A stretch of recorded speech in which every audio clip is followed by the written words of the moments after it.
Nós vamos ler Salmo 113. Todos encontraram? Salmo.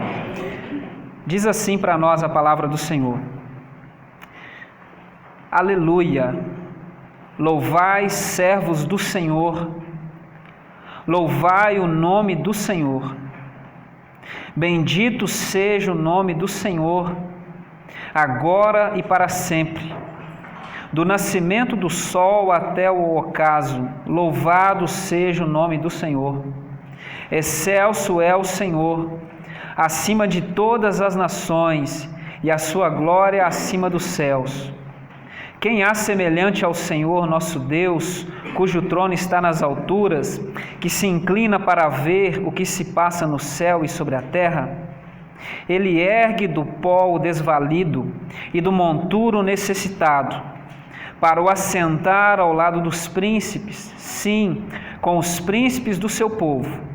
Faz que a mulher estéril viva em família e seja alegre mãe de filhos. Aleluia. Feche seus olhos mais uma vez.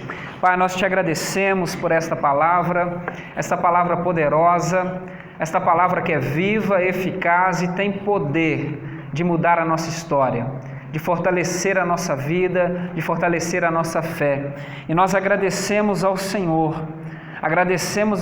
que a palavra viva no meio de nós. Esteja conosco, Deus, continue conosco e nos ajude a ter ouvidos para ouvir aquilo que o Teu Santo Espírito tem a dizer para nós, Igreja do Senhor, reunidos nesse lugar, em nome de Jesus. Amém. Amém. Você pode se assentar?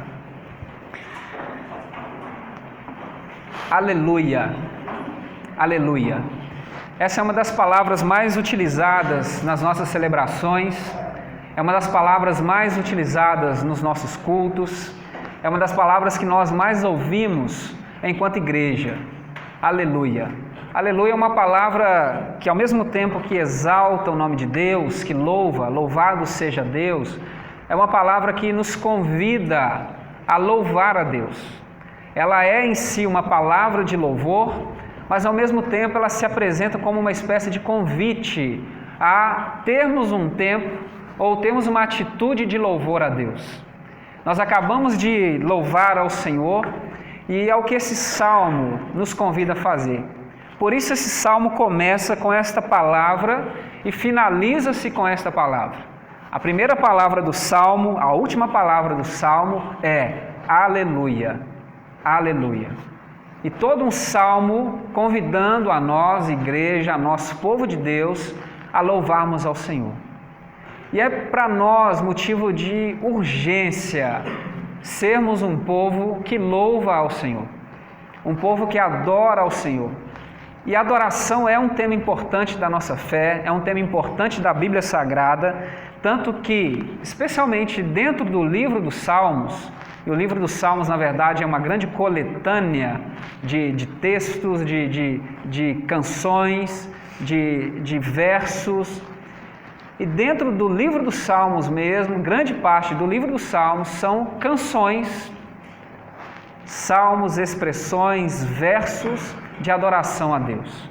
Há na história do povo de Deus um espaço especial para a adoração a Deus.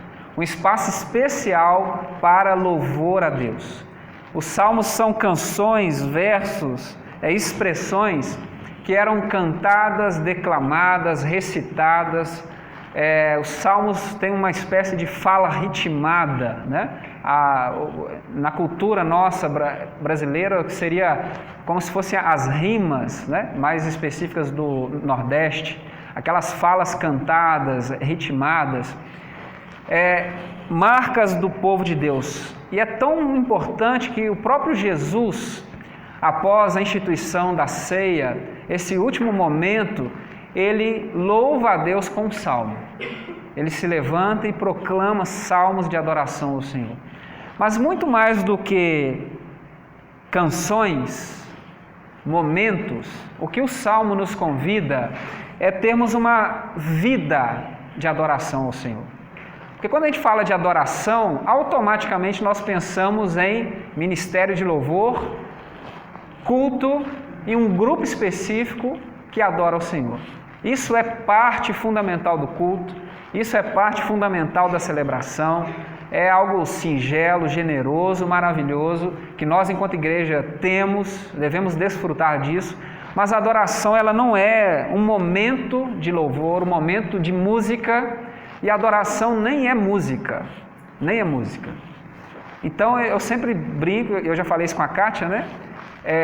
O que seria de nós então se não tivéssemos música? Nós não louvaríamos a Deus? Nós não adoraríamos a Deus? O que o salmista está dizendo para nós é que nós devemos ter uma vida de adoração e louvor ao nome de Deus. Uma vida, um relacionamento pleno com Deus que extrapole o espaço do culto ou que ele tenha sentido no espaço do culto. O que fazemos aqui deve completar a nossa vida. O que nós vivenciamos ao longo da semana deve completar o que nós vivenciamos, ou seja, nós temos a partir de segunda-feira uma vida, uma semana de postura de gratidão a Deus, de devoção a Deus, de reconhecimento a Deus, e no domingo nós nos reunimos aqui enquanto comunidade para adorar e continuar essa disposição de adoração. E ao mesmo tempo, o que fazemos aqui deve nos inspirar a sairmos por aquelas portas e continuar uma vida de adoração a Deus. Então não é uma redução a 1h30 em que nós estamos aqui, mas é uma consciência. O que o salmista está nos convidando é termos uma consciência de adorador. Sermos pessoas, sermos homens e mulheres que têm uma consciência de adoração. Isso é muito importante, consciência de adoração.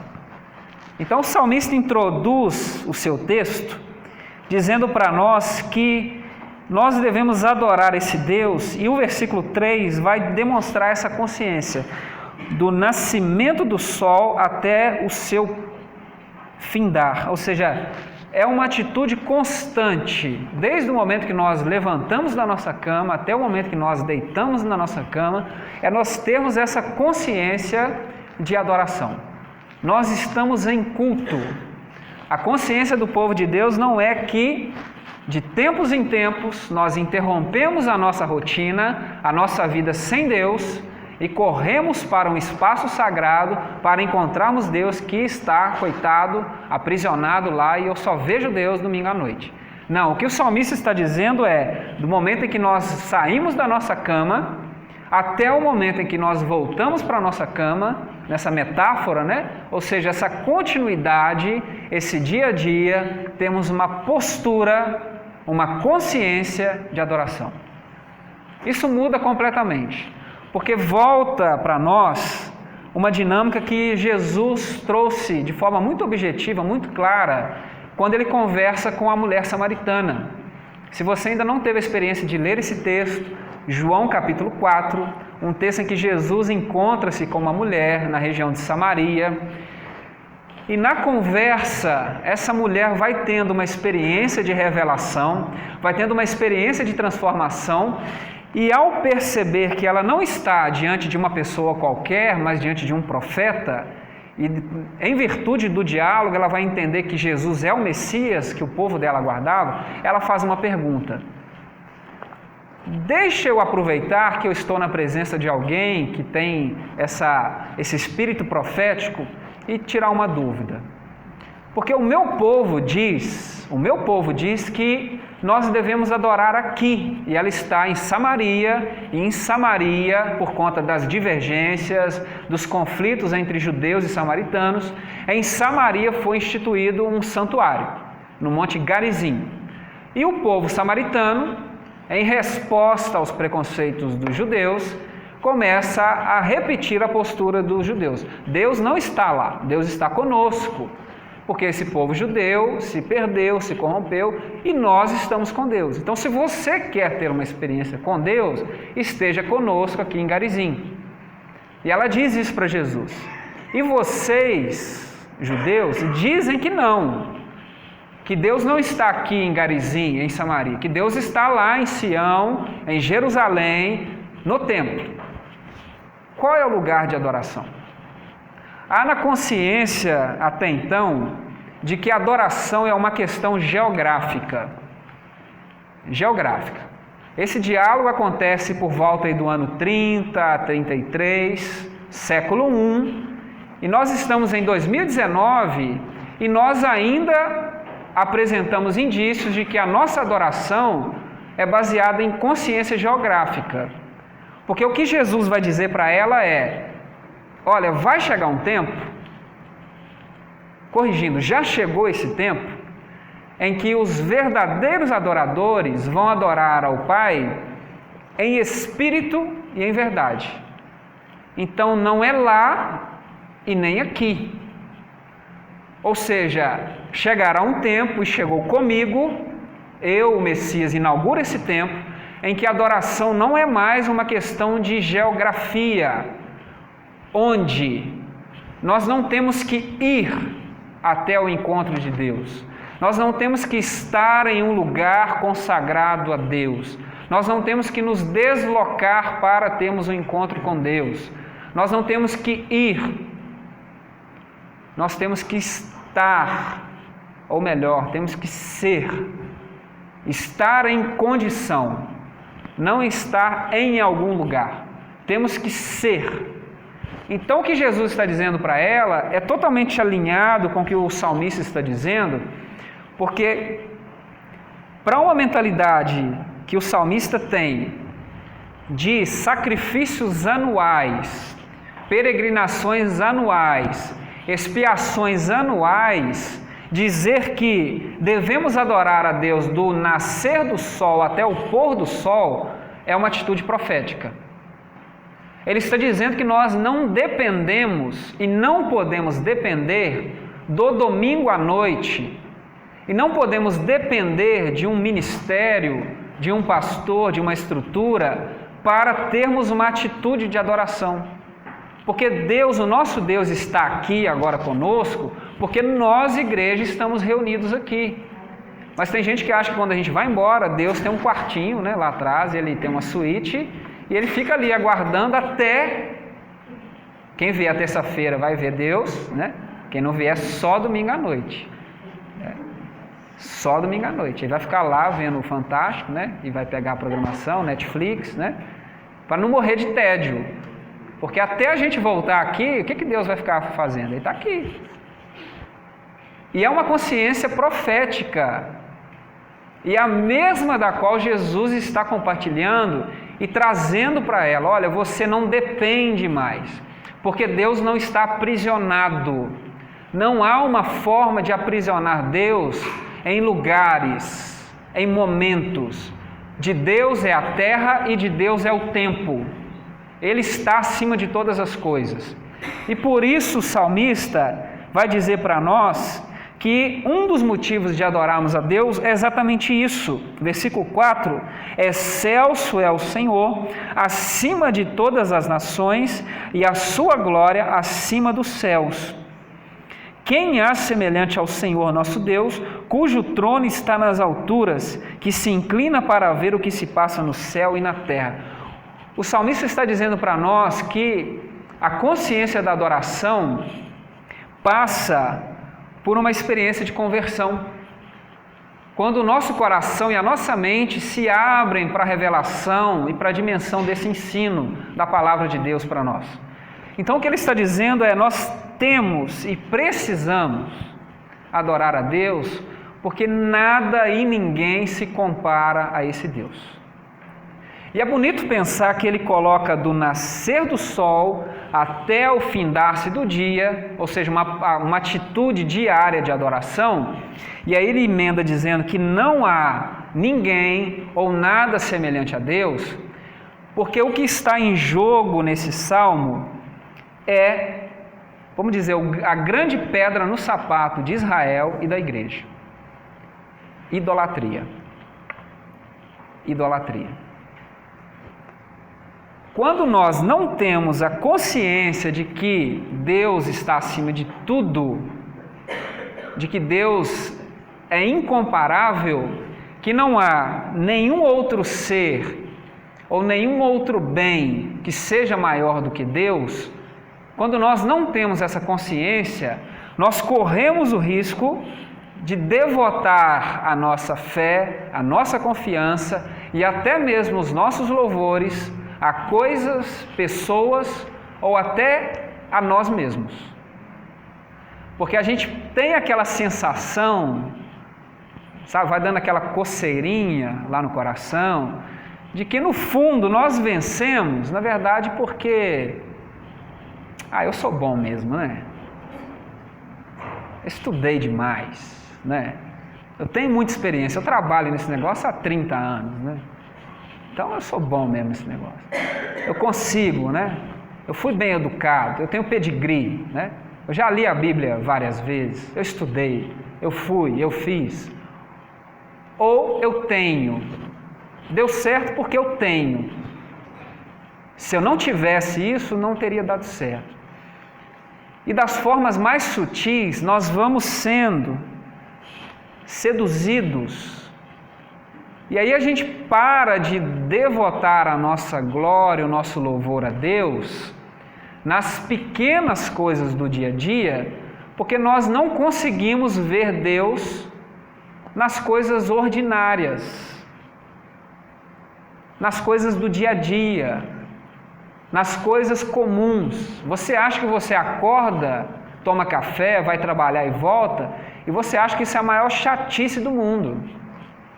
Não é assim? Mais um dia, meu Deus do céu. Mais um dia. Trânsito. Não é assim? E a gente não consegue ver que nós abrimos os nossos olhos, tomamos um café, por mais que seja um café corajoso, sabe? Está sozinho, né? Só o café mesmo, anda sozinho, né? Mas Deus está nisso. Se não fosse Deus, você nem isso teria. Situações, você tem um emprego, quantas pessoas estão desempregadas? Né, Tiago? Graças a Deus, né, Tiago? Deus abriu a porta, né? Tiago está empregado, gente, glória a Deus, né? Amém. Quantas pessoas estão aí? Eu lembro do Tiago, pastor, estou cansado de ficar à toa, não aguento mais. Agora, pastor, não aguento trabalhar. Né? Quantas vezes, né, a gente vai desperdiçando oportunidades de devotar a Deus, porque no fundo nós pensamos que as coisas são como são, porque elas são. E nós deixamos de ver que Deus está no meio de tudo isso. E não é assim? Preste atenção, se alguém chegar aqui na frente, pegar o microfone e falar assim: irmãos, saí do médico ontem, o médico disse que eu tenho câncer terminal, mas eu cheguei em casa, orei, fiz outro exame de tarde, não dá tempo, tá? É ficção. Fiz outro exame e estou curado. A gente vai glorificar a Deus. Agora, e se uma pessoa chega e fala assim: irmãos, quero agradecer a Deus, acordei. Aí você vai dizer: amém, né? Tem mais um aí para testemunhar? Tem um forte, né? Tem um forte aí para a gente falar? Porque a gente esquece que o Deus que cura o câncer é o Deus que te sustenta. É o Deus que faz você acordar, que permite você dormir, trabalhar, comer, respirar. E nós somos tão incompetentes que quando a gente dorme, o seu corpo funciona sem você. Olha que coisa louca. Você vai não sei para onde, porque o sono é um mistério, né? Igual Paulo, se eu estou no corpo ou fora do corpo, eu não sei, né? E o seu corpo continua filtrando, respirando, musculatura relaxando, reconstruindo. Aí você acorda outra pessoa e você não fez nada para acordar melhor. Dormiu. De tão incompetente que nós somos. E a gente esquece que Deus está no meio de tudo isso. Então o que o salmista está dizendo é levar para o dia a dia, para as coisas ordinárias. Deus é um Deus do ordinário, das coisas comuns. Ele não é só o Deus do extraordinário, das curas sobrenaturais, podem ser para nós, mas para Deus não faz diferença alguma. Não tem diferença. Por isso o salmista está dizendo que é olhar para a vida como um todo, como um milagre, como uma dádiva, como uma oportunidade, sentar com um parente, com um amigo, tomar um café, fazer um passeio, fazer alguma coisa que você gosta, tomar um banho. Tem gente que não gosta não, mas tomar um banho é de Deus, né? Bom. Enfim, são coisas do dia a dia, né? Coisas que Deus está proporcionando para nós. Isso é fruto de quê? Da graça de Deus. Por isso essa ideia, vá para o dia a dia, não reduza, não tenha essa consciência geográfica, mas uma consciência do dia a dia. Deus está cuidando de nós. É esse Deus que ele está dizendo que cuida. Olha que coisa bonita. Um Deus que está nas alturas, um Deus que está sobre tudo e todos, um Deus que governa soberanamente, um Deus criador dos céus e da terra e que nada se compara a esse Deus. Então essa postura que nós temos que ter, e aí é uma confissão de fé, é saber que Deus é o criador dos céus e da terra e que Ele é único. Deus está assentado nas alturas. Essa confissão de fé da experiência de Israel que nós herdamos e devemos professar que nós temos um Deus incomparável, sustentador da vida. Você tem noção do que significa isso? Um Deus sustentador da vida, que reina absolutamente, soberanamente. Ele tem os céus e a terra nas suas mãos. É a esse a quem nós estamos tendo o privilégio de conhecer e nos relacionar. E Ele é único. E esse é um dos motivos que o salmista fala para nós. Mas tem o lado B da moeda. Versículo 7, 8 e 9. O salmista vai dizer que nós devemos e precisamos ter uma atitude de adoração a esse Deus, porque Ele é soberano, Ele está acima dos céus e da terra, a Ele tudo pertence, todas as coisas estão debaixo do governo dEle, mas Ele se inclina para nós, e quando Ele se inclina para nós, quando Ele decide tocar a realidade, alguma coisa diferente acontece. Alguma coisa extraordinária acontece. Alguma coisa nova é possível. Uma vida diferente é possível. E aí o salmista usa duas imagens para expressar de fato a impossibilidade caindo diante da soberania de Deus, que é o desvalido ou o mendigo, o necessitado, que é erguido do pó, ou seja, aquela pessoa que está às margens, aquela pessoa que está jogada, aquele oprimido, aquele sem teto, aquele que não tem expectativa de vida nenhuma, que a vida não dá para ele oportunidade, a sociedade não dá para ele oportunidade, ou seja, todos os recursos que nós, humanos, incrédulos, julgamos ser essenciais para uma vida diferente, o texto está dizendo que esse desprovido desses recursos, se Deus levantar a sua mão e quiser fazer dele uma pessoa diferente, Deus faz. Ele ergue o necessitado do monturo, do pó, e faz o quê? O assenta ao lado dos príncipes.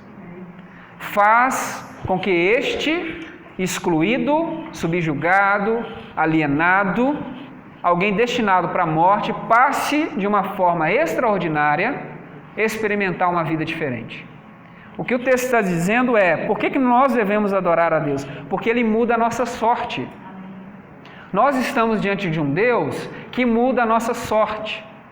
Nós fazemos a distinção entre possibilidades e impossibilidades. Deus não faz isso. Deus não faz isso. Ele não olha e vê, isso aqui é difícil. Aí Ele fala, se você quiser essa bênção, terça-feira. E se você quiser muito essa bênção, escola dominical. Aí você vai conseguir. Deus não tem essa diferença. Nós temos. Por isso essa imagem. E a segunda, uma imagem maravilhosa, é que a mulher estéril viverá em família e será alegre mãe de filhos. Olha que imagem maravilhosa. Ele pega essa imagem desse excluído, dessa pessoa que está às margens, uma pessoa sem dignidade, e ele diz: Deus dará a dignidade para ele. Deus o fará ter a mesma dignidade dos príncipes. Ou seja, nós, enquanto adoradores de Deus, não devemos fazer distinção de dignidade entre pessoa e pessoa, porque Deus não faz. Por isso ele senta o mendigo com os príncipes. E Deus não faz distinção e nós fazemos. E ao mesmo tempo ele coloca que a mulher estéril viverá em família e será mãe de filhos. Há aqui também duas inversões muito importantes e maravilhosas. Um Deus que muda realidades. Por quê? Primeiro, a mulher estéril viverá em família. A melhor tradução para essa expressão seria: a mulher estéril se sentará com a sua família. Se sentará, estará assentada com a sua família.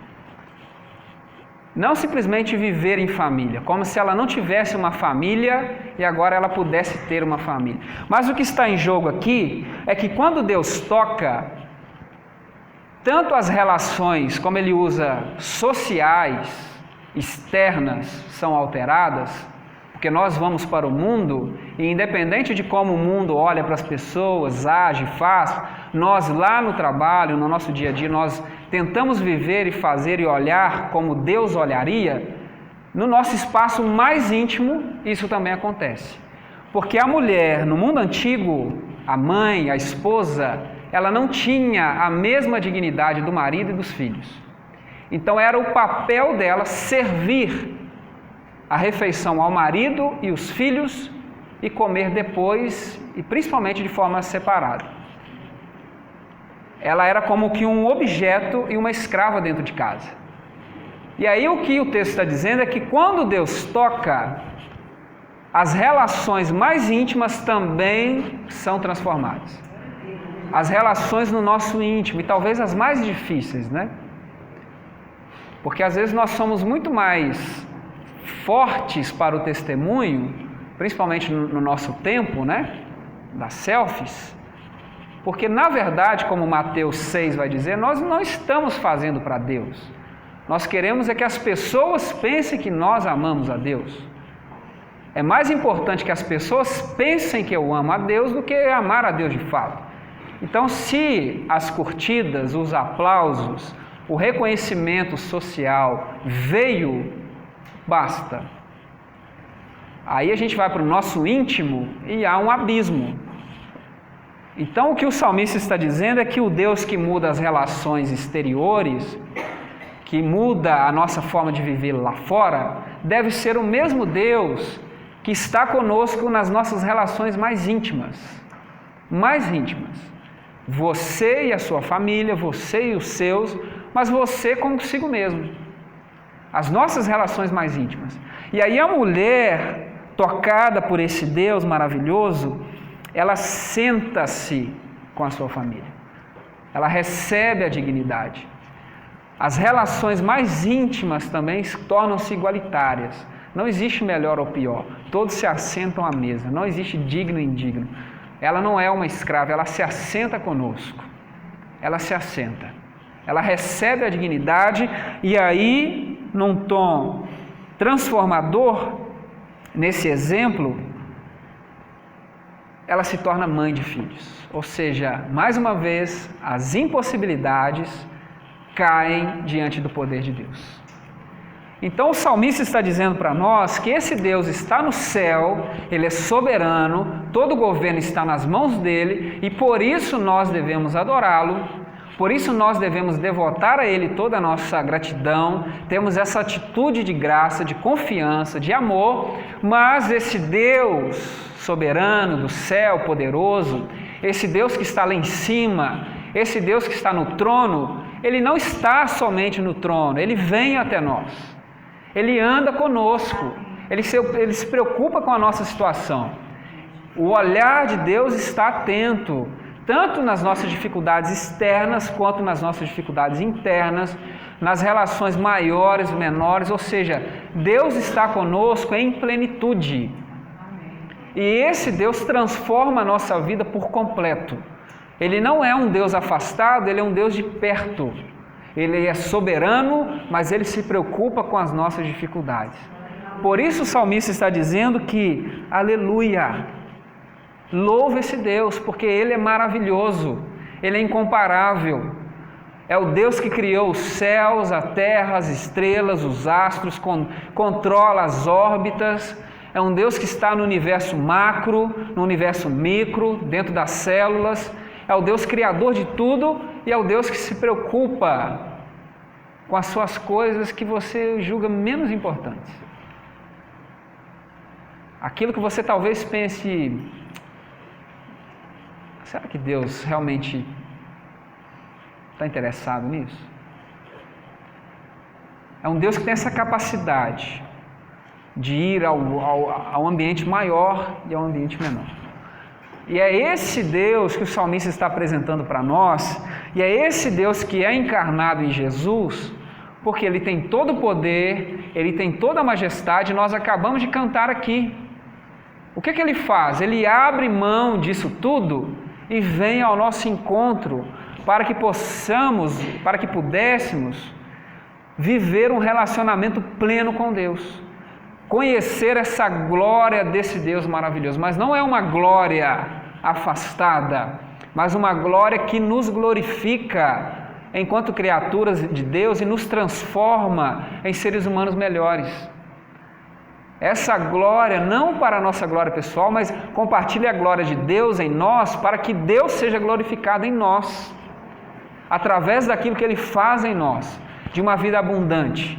Então, toda essa relação que o salmista vai descrevendo, trazendo, nos inspira a louvarmos e bendizermos o nome do Senhor, a sermos adoradores e adoradoras do Senhor, reconhecermos no nosso dia a dia, Deus está no céu, sim, Deus é dono do céu, das estrelas, dos astros, do cosmo, da complexidade científica, mas Ele é um Deus que senta comigo, que toma café comigo, que vai para o trabalho comigo, que volta comigo, vai para a fila do banco comigo, que está comigo no meu dia a dia, porque Ele se importa comigo, Ele anda comigo, Ele se relaciona comigo, e por isso eu louvo esse Deus.